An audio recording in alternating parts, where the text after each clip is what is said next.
Did you know that Europe's largest long-distance bus network doesn't own any buses? Not only that, they've been in business for only 10 years and now operate in over 2,500 cities in 40 countries, including Canada, the US, Mexico, and Brazil. How did FlixBus manage to populate the world with their signature green buses, stay profitable with their cheap fares, and create a popular alternative to train and air travel? Let's talk about it.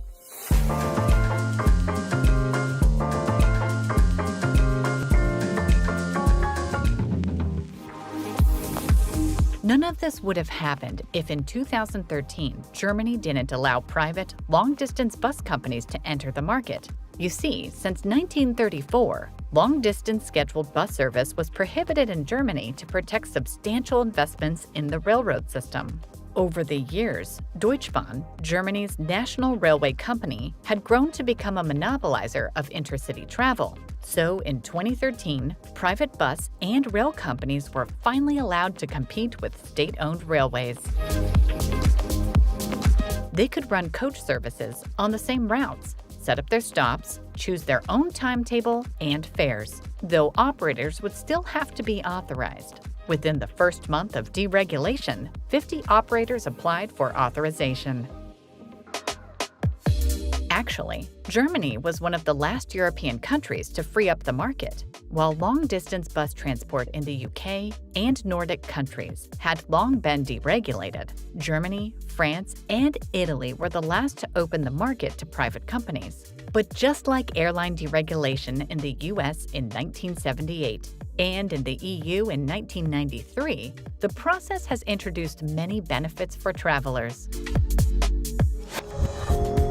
Mainly, there's been a positive effect in terms of supply, demand, competition, and service quality. Intercity bus transport offered a typically cheaper alternative to railways. More vulnerable, low-budget populations, such as students, the elderly, or unemployed, gained access to mobility, which also leads to the growth of the user base. Emerging startups and new actors entered the market with innovative business ideas. But one company in particular has captured 92% of the German long-distance bus market in only 5 years. What did FlixBus do differently to rise so high above the competitors? We didn't invent the coach, but we made it sexy and dragged it into the 21st century. We wanted to make coach traveling cool again. In the first 2 years after deregulation in Germany, 2 bus companies dominated the market, FlixBus and FlixBus. The latter actually had a head start since they acquired a special authorization a year before deregulation. Both companies had asset-light strategies, which meant that they didn't buy any buses but partnered with other travel companies that owned buses instead. By relying on subcontractors for fleet management and insurance, and focusing on marketing and the ticket platform, FlixBus and FlixBus managed to grow big. So in 2015, both these brands announced a merger under the name FlixBus, and a year later bought competitors Megabus and Postbus. In the following years, the company started providing bus networks in France, Italy, Denmark, and the Netherlands, and launched cross-border service to Norway, Spain, and the UK, acquired other leading European bus lines like Hello and Eurolines, and finally debuted in the US. And after launching FlixTrain and renaming the company Flix, the brand started its journey in the railway and intermodal transportation. So what strategies does the company owe for its impressive success? First, of course, is the asset-light strategy that we mentioned before. Such companies as Uber, Airbnb, Instacart, DoorDash, or FlixBus don't own the products or services they provide. Instead of spending a lot of capital or applying for a bank loan to start a business, they incentivize partners to conduct business with their own assets. FlixBus keeps around 30% of the ticket price, while the rest goes to their partners. And they also guarantee those partners a minimum level of income by choosing the routes that will have high demand. We did the branding, we did the sales, we did everything the industry was not good at. FlixBus saw the chance to digitize the industry and found the parts that were relevant for the customer, but their competitors weren't strong at. Such tasks as network planning, route licensing, pricing, marketing, sales, traffic control, customer service, and branding are FlixBus's bread and butter, and they know how to do those things very well. FlixBus works as an intermediary between customers and supply partners. But they're not only taking the customers of their partners, they're growing the market as well.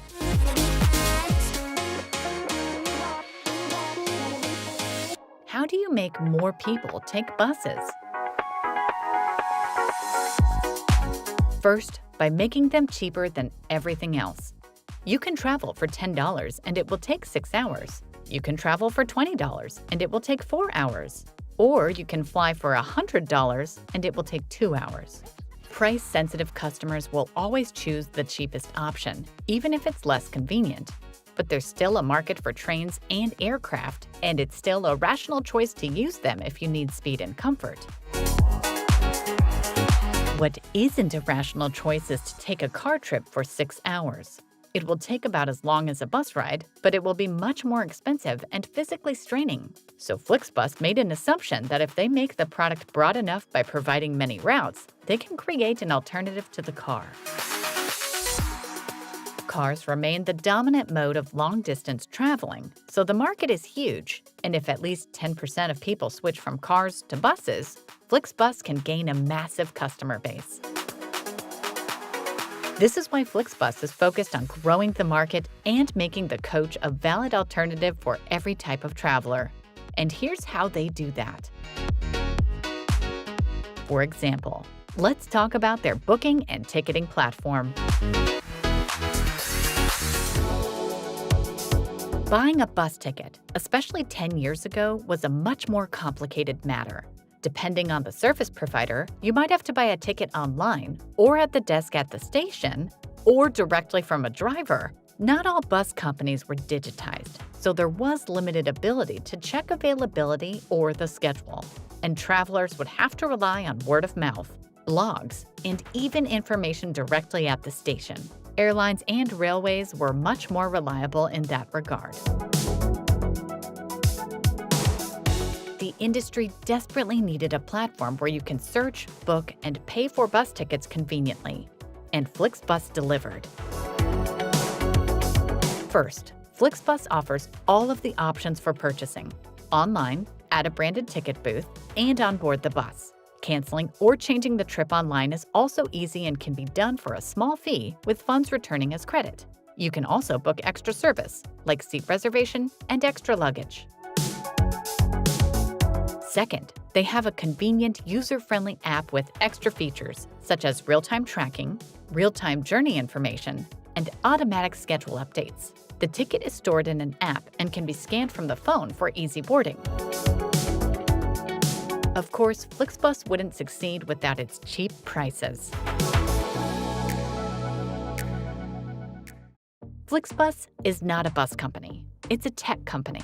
And technology has allowed them to understand how demand and travel works, so they can make sound pricing and revenue growth decisions.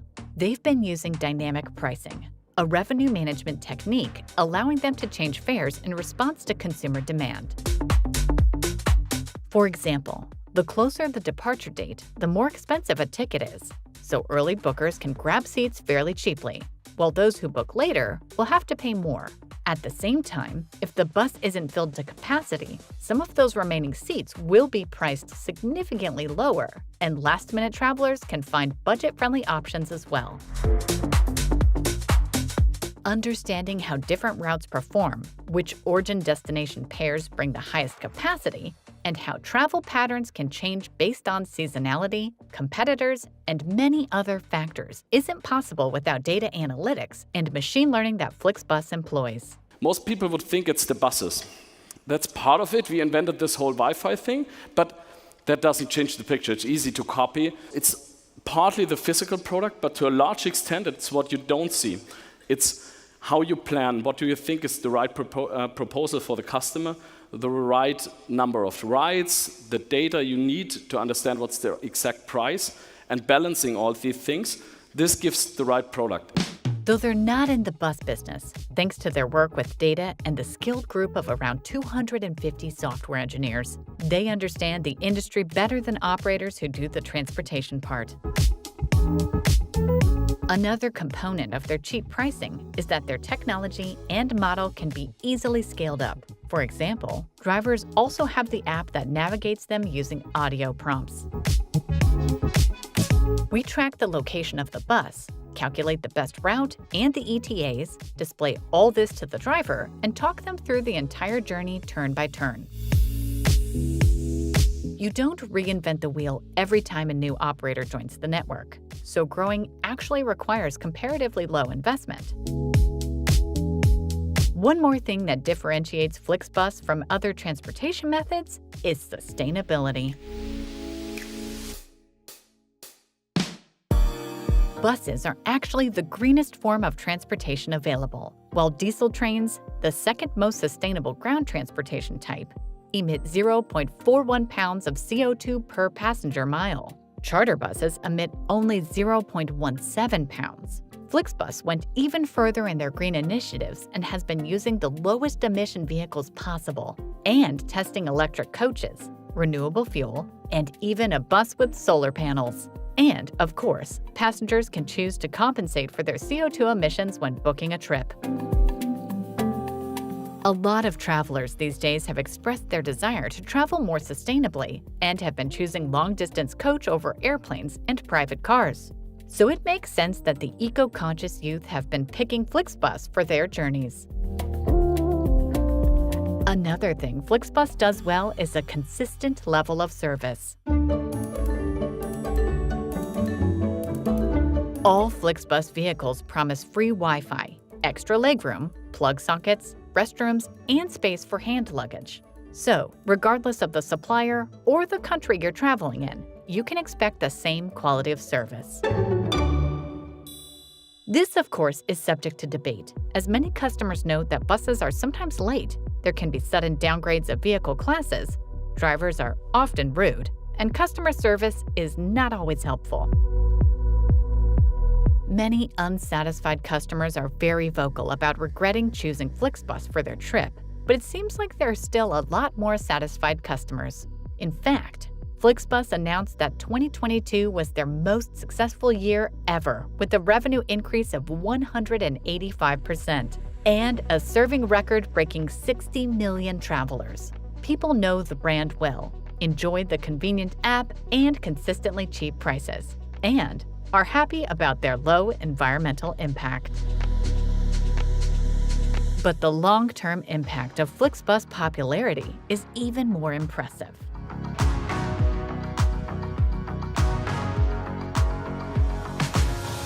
To change the image of a whole industry, of a whole mean of transportation, at the moment very much all over Europe.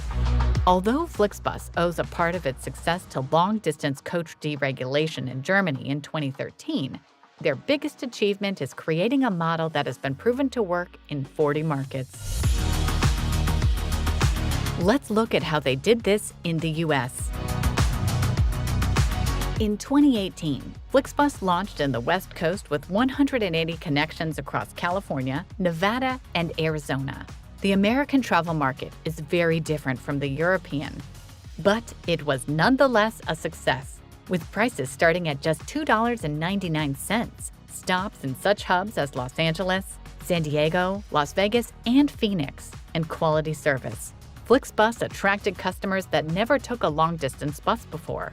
A year later, they made the East Coast debut with routes connecting New York City, Washington, D.C., Baltimore, and more. In 2021, the company took the biggest step towards U.S. expansion by acquiring Greyhound, the largest intercity bus service in North America. This gave them an opportunity to immediately expand into Greyhound's 2,400 destinations across the U.S., Canada, and Mexico, but not without living up the familiar brand with their unmatched technology developments. But as president of FlixBus USA, Pierre Gourdin says, if we are only taking market share from Greyhound, we aren't succeeding in the U.S. We want to show people how inefficient it is to use your car for long-distance trips in the age of high gas and parking prices, traffic, and low-mileage leases. FlixBus is continuing to follow the same principle they've been following from the start. They keep innovating and providing advantages fast enough so even if their competitors copy them, they're still one step ahead of them. At the same time, customers only benefit from different businesses trying to copy innovations and successful ideas, improving the market and making it more convenient across the board.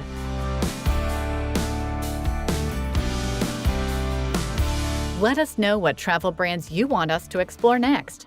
Like and subscribe for more videos like this one, and check out our Travel Work series, where we share more stories from the travel world.